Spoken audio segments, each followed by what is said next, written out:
ሰላም እንዴት ሰንብታችሁልናል ወደ ተመልካቾቻችን ይህ ብስራት ዩቲዩብ ቻናላችን ነው። ፕሮግራማችን ደግሞ የእግር ኳስ ዳኝነት ምስጢር መሰናዷችን። ይህ ፕሮግራም በካፊ ኢንስትራክተር ሽፈራው ሸቱ ተዘጋጅቶ ወደ እናንተ ይደርሳል። ፕሮግራሙን እየመራው ደግሞ እኔ አዲስ መሐመድ ከመላው ስቱዲዮ ባለሙያዎች ጋር በጋራ ቆይታ እናደርጋለሁ። እስከ ፕሮግራማችን ፍጻሜ ድረስ አብራችሁን ቆዩ። ኢንስትራክተር እንዴት ሰነበቱ? እንዴት ሰነበታችሁ? ሳምንቶት እንዴት አለፈ? ጥሩ ነው። ሳምንታችን እኮ ቶሎ እየመጣ አስቸግሮናል። አሁን እኮ አመቱን ጀመርንና ሊጀመር ነው ተጀመረ አለንና ከዛ ሊያልቅ ነው ብለናል። በርግጥ አንድ ፕሮግራም ደግሞ አመቱ ምን ይመስላል የሚለውን በቀጣይ የምንሰራው ፕሮግራም ይሆናል።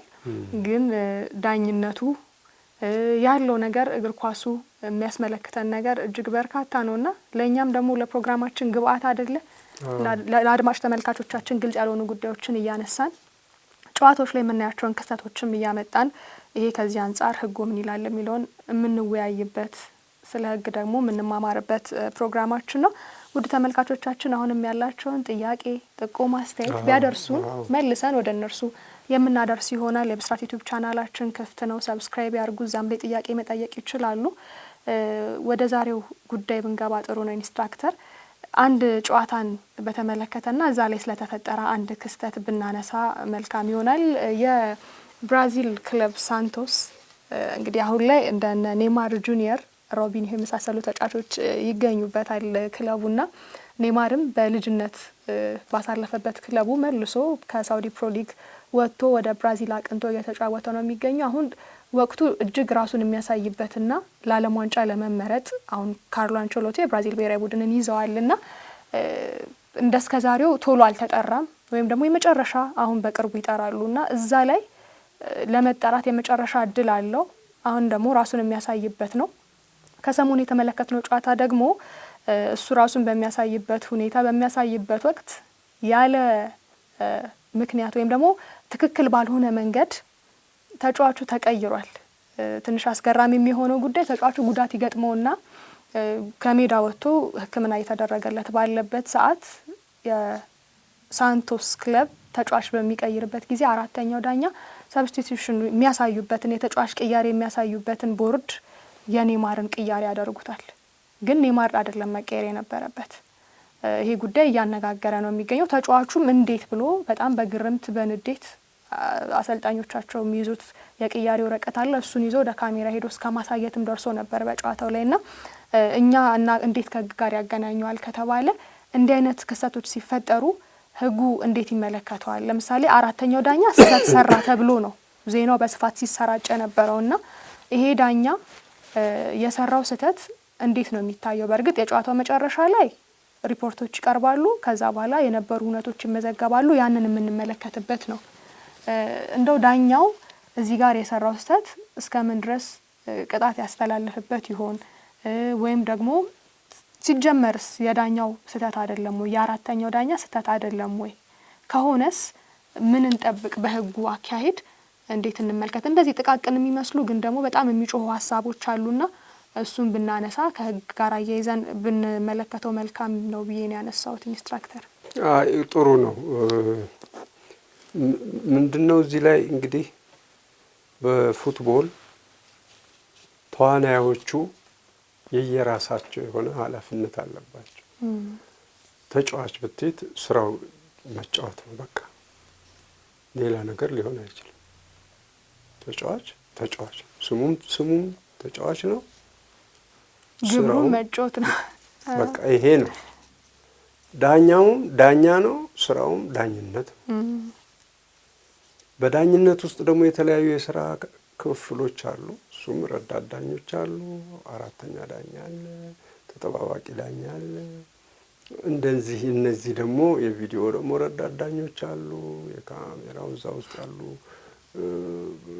የቴክኒክ ባለሙያዎች አሉ።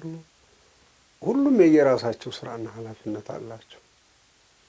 ታዲያ ሁሉም በተሰጣቸው የስራ ኃላፊነታቸውን መወጣት ሲገባቸው ሳይወጡ ከቀሩ ደግሞ ደንብ አለ የሚጠየቁበት። ያ ደንብ ሳይሸራረፍ ተግባራዊ መሆን አለበት። ለምን? ጨዋታውን ዲሲፕሊን እንዲኖረው ተወዳጅ እንዲሆን እንደተከበረ እንዲዘልቅ ይረዳዋል።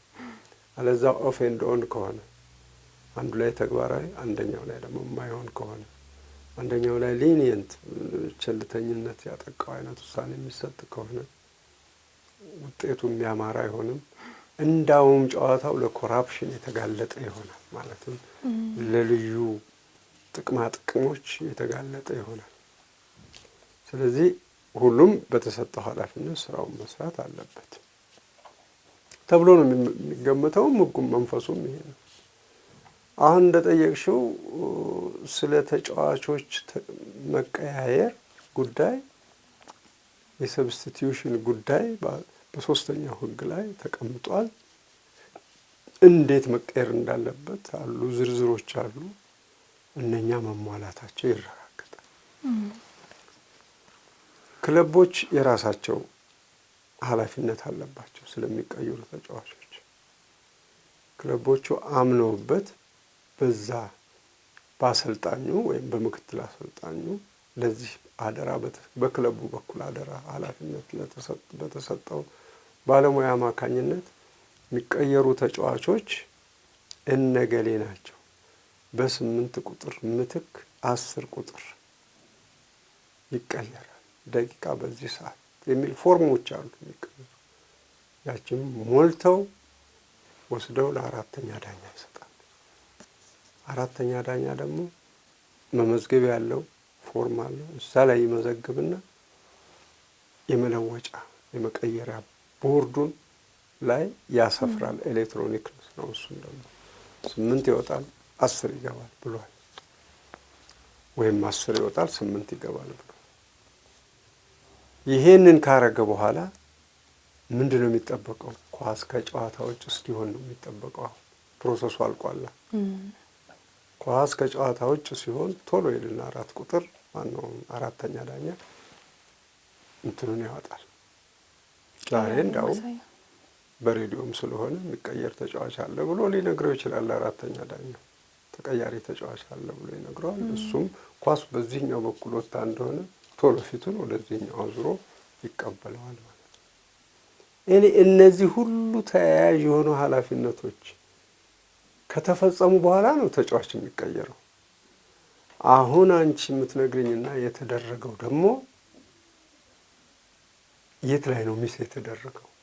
የትኛው ስራ ነው ያልተሰራው? አሁን ነው አሁን የትኛው ስራ ነው ያልተሰራው? ነው ሁሉም ስራዎች ከተሰሩ በኋላ አራተኛ ዳኛው 8 ቁጥርን አስወጥቶ 10 ቁጥርን አስወጥቶ 8 ቁጥርን የሚከት የሚያስገባ መሆኑ በአንዳንዴ ቁጥር በመጫን የመሳሳት ሊሆን ይችላል። ስላየው ሳይሆንም ተጫዋቹን እዛ ጋር ስላየው በቃ እሱ ነው ተቀያሪ ብሎ አስቦ የመሆን ጉዳይ ሊሆን ይችላል። ግን እሱም ባይመርጠው ይሻላል። ምክንያቱም በኃላፊነት የሚያስጠይቅ ነገር ነው።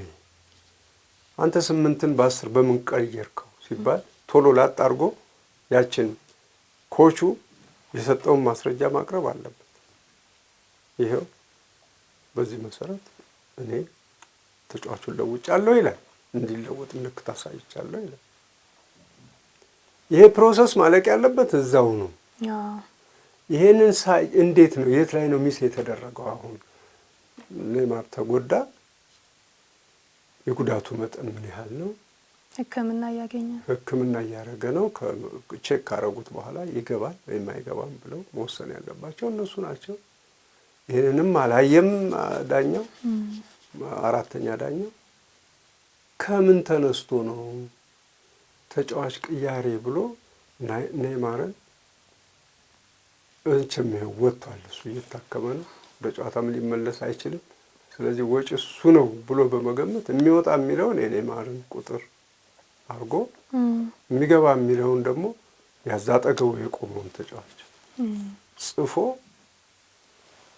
ምልክት የሚያሳየው ከምን መነሻ ነው? የመመርመር መጣራት አለበት ማለት ያው ያጣሩታል ሰዎቹ። ቅድም እንዳልኩሽ ይሄን ሳያደርግ በነሲብ ማለት በግምት ተጎድቶ የወጣው ኔይማር ነው። ሕክምና ላይ ነው፣ ተስፋውም የለውም ለመግባት። ሂድ ግባ ተብሎ የተላከው ግን 8 ቁጥር ነው በምትኩ 8 ቁጥር ሲመጣ ምን ይዞ መጣ? ወይም 10 ቁጥሩ ሌላ ቁጥር እሱም እኮ ሲመጣ ወደ አራተኛው ሲደርስ እኮ ወረቀት ይዞ ነው የሚመጣው። ምን ይዞ ነው የተቀበለው? እሱንስ ቢሆን ለስተት አለ ያልኩት እዚህ ላይ አሰራር ላይ እዛ ገና የዚህ ቡድኑ የቲሙ ስታፉ እዛ ያለው አዎ እዛ ውስጥ ስተት አለ።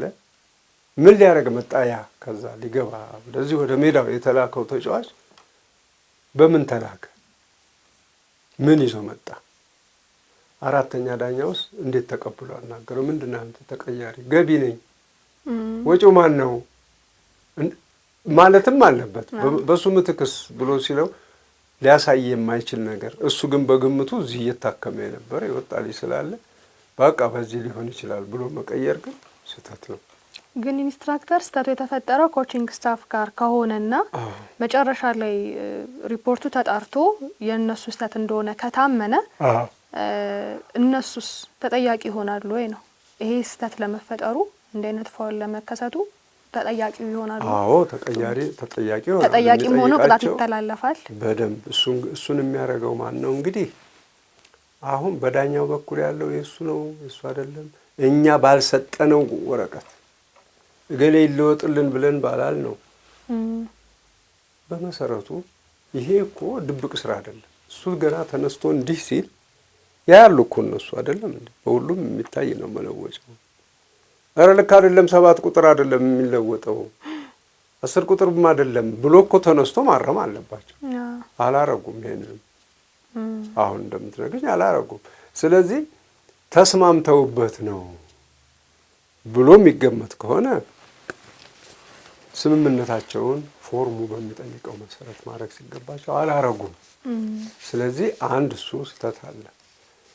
ሁለተኛ ዳኛ የሚቆየረው ተጫዋች ወደ አራተኛ ዳኛ ሲመጣ ባዶ እጁን ሊመጣ አይችልም። ይኸው በገሌ ምትክ የሚቀየር ብሎ ነው ይዞ የሚመጣ። ይሄንን ይዞ ሳይመጣ እንዴት አጠገቡ የቆመ ተጫዋች አራተኛ ዳኛው ተቀያሪ ነው ብሎ ይጽፋል? ይሄ ከሆነ ደግሞ የአራተኛ ዳኛው ስህተት ነው። እሱን ደግሞ ይጠይቁታል። አሁን አራተኛውን ዳኛ በዳኛ በኩል ያለው አስተዳደር ሲጠይቅ የኮቾቹን ጉዳይ ግን ክለቡ ነው የሚጠይቀው። ጥቅም ያጣው እሱ ነው። ተጠቅሞም ከሆነ አላግባብ ጥቅም እንዲያገኝ የተደረገው እሱ ነው። በዛው በውድድር ስነ ስርዓት መሰረት ክለቡ ደግሞ ይጠየቃል እንጂ የዛን ዳኛው የክለቡን ክለቡ ነው እንጂ የሚጠያየቁት የዳኛው ኮሚቴ ወይም ዳኛውን የሚያስተዳድረው አካል እነኛም ኮቾቹን ሊጠይቃቸው አይችልም። በራሳቸው በውስጥ አሰራር ቅጣትም ካለ ይተላለፋል። አዎ ያው መቼም እንዲህ አይነት ነገሮች በእግር ኳሱ ይከሰታሉ። ከዚህም የበለጡ እንደዚህም አይነት ነገሮች እንመለከታለን። አንዳንዴ እንደ ውበትም ጭምር ነው እንዲህ አይነት ነገር ሲፈጠር ስህተቶችም ውበት የሚሆኑበት አጋጣሚ አለ። ነገር ግን ህጉ ደግሞ እንደኛ እንደ ተመልካች አይደለም የሚያየውና ስህተት ነው። ስህተት ከሆነ ደግሞ ያንን ነገር በህጉ በአሰራሩን በተከተለ መልኩ ቅጣት መተላለፍ ካለበት ይሄዳል። ለኛ ነው ልክ የሆነ አስገራሚ ነገር እንደ መዝናኛ የሆነ ክስተት ብለን ልንመለከተው የምንችለው። ለህጉ ግን እንደዚህ አይደለም። አዎ ህጉ የራሱ ስላለው ወደ ህግ ሲመጣ በህጉ ነው የሚፈታው። እኛን ያስገረመን ያንን ክለብ ሊጎዳ የሚችል ነገር እኮ ይሆናል። የሚተላለፍበት ቅጣት ተጫዋቹን ኬሪየሩን ሊያበላሽ የሚችል ሊሆን ይችላል። ግን እኛ ደግሞ ስናየው በቃ የእግር ኳስ ውበት እኮ ነው ምናምን ልንል እንችላለን። እንግዲህ እንዲህ አይነት ነገሮችም ሲፈጠሩ በመሀል ጣል የምናደርጋቸው ጉዳዮች ናቸው። እኛም ከሰሞኑ ተመልክተን ለውድ ተመልካቾቻችን በዚህ መልኩ አቅርበናል። ኢንስትራክተር እንግዲህ አለ የሚሉት ቀረ የሚሉት ሀሳብ ከሌለ ዛሬውን መሰናዶ እዚህ ላይ እናብቃና ለሳምንት ቀጠሮ ይዘን እንሰነባበት። ውድ ተመልካቾቻችን የዛሬው የእግር ኳስ ዳኝነት ምስጢር ይህንን ይመስላል። በብስራት ዩቲዩብ ቻናል ላይ ብቻ ታገኙታላችሁ። ፕሮግራሙን በማዘጋጀትና በማቅረብ የካፍ ኢንስትራክተር ሽፈራው እሸቱ እንደ ሁልጊዜው ከኛ ጋር ጥሩ ቆይታን አደረጉ። ፕሮግራሙን እየመራው ከመላ ስቱዲዮ ባለሙያዎች ጋር በጋራ ቆይታን ያደረኩት አዲስ ማመር ነበርኩ። እስከ ሳምንት ቸር ቆዩልን።